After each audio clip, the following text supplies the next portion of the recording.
Over the last couple of days, I was actually researching for something that I wanted to talk about in a video, and that topic was that Russia cannot play team tournaments in chess under FIDE, and they also can't fly their flags in individual tournaments.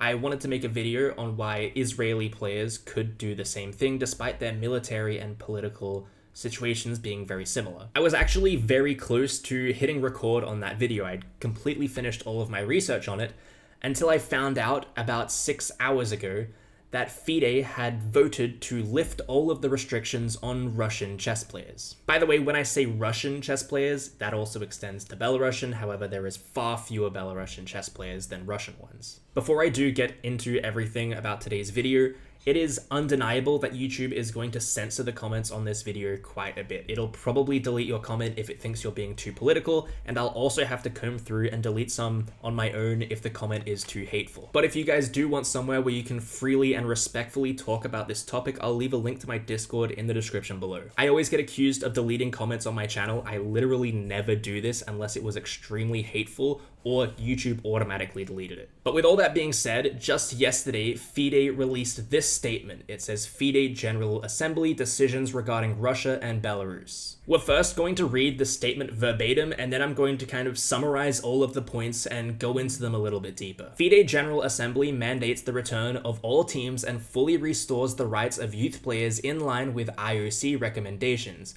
FIDE Council to finalize protocols for adult teams following IOC consultation. During the FIDE General Assembly held online on 14th of December, national delegates voted on 2 separate resolutions regarding the status of Russian and Belarusian chess players. The first resolution was filed by the Russian Chess Federation, while the second resolution was proposed by the FIDE Council. Both resolutions referenced recent decisions and recommendations by the International Olympic Committee regarding players from Russia and Belarus. The FIDE Council resolution also referenced the recent Olympic Summit decision based on the IOC EB recommendation, noting that youth athletes with a Russian or Belarusian passport should no longer be restricted in their access to international youth competitions, in both individual and team sports.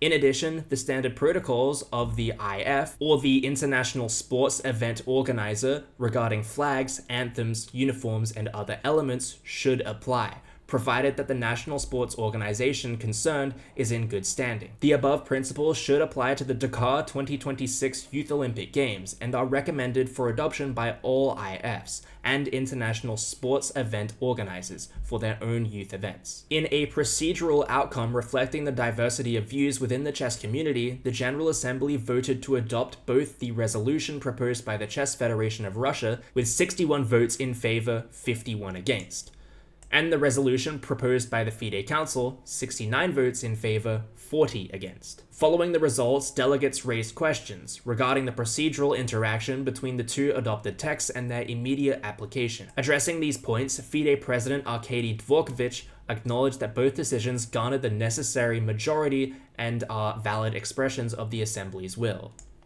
Consequently, the FIDE Council will proceed immediately with the points of consensus found in both resolutions, in accordance with IOC recommendations and the most recent guidance from the Olympic Summit on access to sport and political neutrality. The resolutions differ on the technical protocols regarding the use of national symbols, flags, and anthems in adult team competitions. The proposal from the Russian Chess Federation calls for the immediate restoration of national symbols. The proposal from the FIDE Council mandates the use of national symbols in youth and junior events, but currently requires neutral symbols for adult events, subject to further IOC consultation. To respect the legal validity of both votes, the FIDE Council considers the Council resolution to be in force immediately as the baseline for operations. This means that teams from Russia and Belarus are admitted to official FIDE tournaments. Full use of national symbols is allowed in youth and junior competitions, in line with the IOC recommendations. Restrictions on holding official FIDE events in Belarus are lifted, in line with the recent guidance from the Olympic Summit on access to sport and political neutrality. Regarding the specific divergence on symbols in adult events, the Council will execute the mandate included in the Council resolution to consult with the International Olympic Committee. The Council will make a final determination on the use of flags and anthems in adult team events following these consultations to ensure alignment with the international sports standards and the IOC. Now, a lot of that statement was probably a little bit confusing, so I've summarized it all here for you, along with noted the fact that FIDE left out a bunch of very important points. So essentially, the delegates at the FIDE General Assembly voted on resolutions related to lifting restrictions on Russian and Belarusian chess players and teams.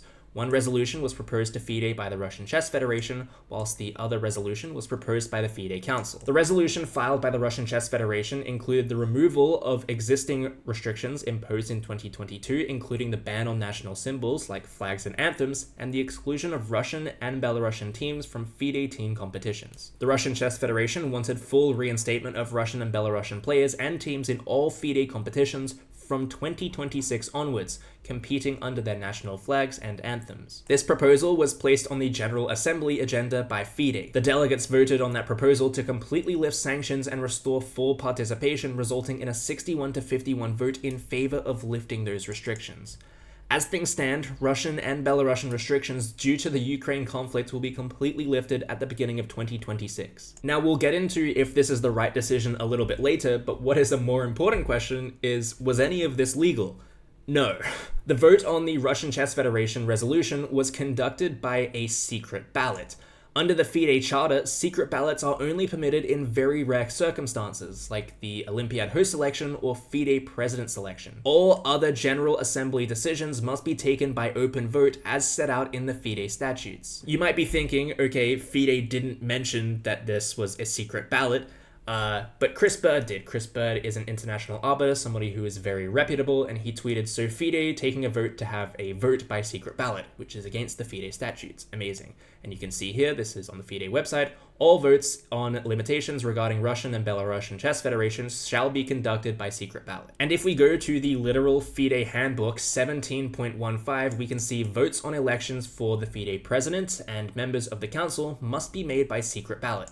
But if we go all the way down to here, all other decisions will be taken by open vote. So although the General Assembly reportedly voted to allow the use of a secret ballot, the General Assembly does not have the legal authority to override the FIDE Charter by simple majority vote. That might be a little bit confusing, so I've put it in simple terms. This is the equivalent to if there was a rule in the statutes which stated you cannot revoke a Grandmaster's title without just cause. The General Assembly does not have the legal right to call for a vote to ignore this rule, just because they want to remove someone's title. So with all that being said, the vote undertaken to pass the resolution filed by the Russian Chess Federation was completely illegal, but it happened anyway. There are also a couple of tweets that I wanted to include in this video that I kind of forgot that I didn't include whilst recording, so I'll read them now. The Dvorkovich team is now using the lawyer of the Russian Olympic Committee to spam FIDE delegates with so-called legal opinions defending Russian positions. The said lawyer is Claude Ramoni, lawyer of the Russian Olympic Committee in cases at least since 2019.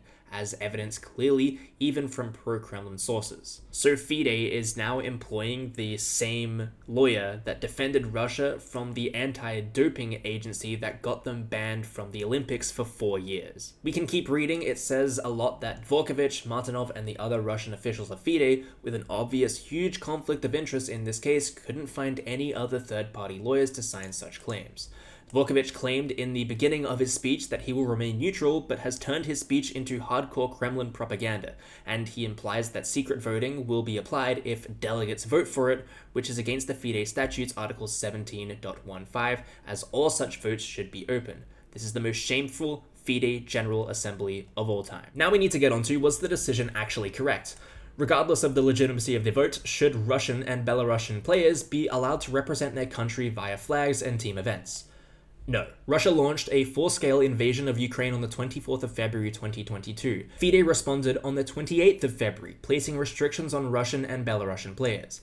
The political and military circumstances that triggered these restrictions have not materially changed since. It's also important to mention that no other major sporting governing bodies have lifted restrictions on Russian and Belarusian athletes. FIFA and UEFA, for soccer or football, whatever you want to call it, have still suspended their national teams and clubs. The federations for ice hockey, volleyball, handball, athletics, and rugby have all done very similar things, with World Athletics having suspended all athletes, not just teams, but athletes entirely. The same can be said about aquatics, fencing, judo, wrestling, tennis. These are all individual sports, although you can technically have team sports, but this is where chess used to fit in. Chess used to be a singles sport where Russian players could technically play, but they weren't allowed to fly the Russian flag. They had to be a neutral. So in all of these cases, individuals must compete as neutral athletes in this sport. No flags, anthems, or teams. So now we get to sports where Russian and Belarusian restrictions have been fully lifted, and these are major sports.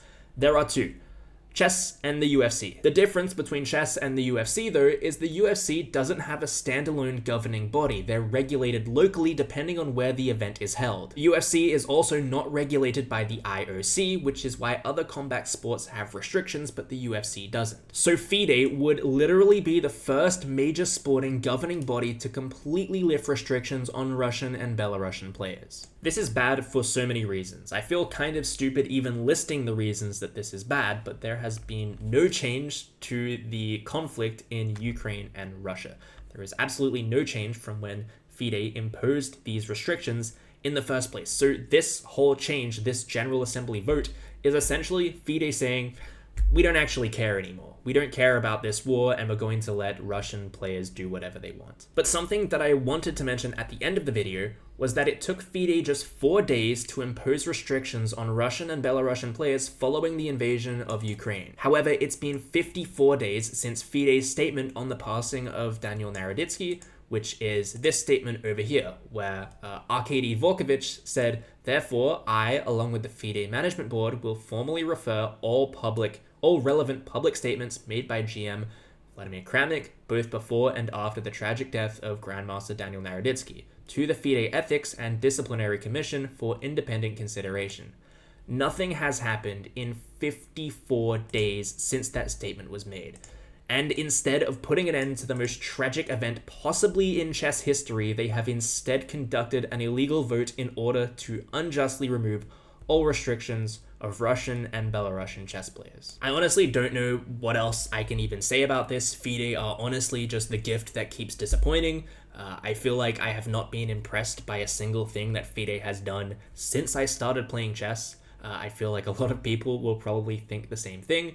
Yeah, it's just a terrible, terrible decision. I don't know if the decision will be upheld because there is a lot of legality to it. The vote was technically illegal, so there is the possibility that it could be revoked from a legal standpoint, but I feel like that's not stopped FIDE before. I don't think it'll stop them this time. I think this vote will go through, and I think that Russian players will be allowed to do whatever they want in FIDE tournaments. I don't really know what else to say in this video. This video won't be a part of my regular upload schedule. I'll still upload as normally following this. But I heard about this situation. I wanted to keep you all informed about the topic because I feel like this is a pretty big, pretty important topic to cover, and it would be a shame if it kind of went under the radar like I think FIDE intends on it doing. I think that was the whole reason they had a secret ballot or a anonymous ballot where all the votes could be done anonymously. I feel like their whole intention with all of this was to not let anyone know that this was happening, and then suddenly there are Russian chess flags everywhere,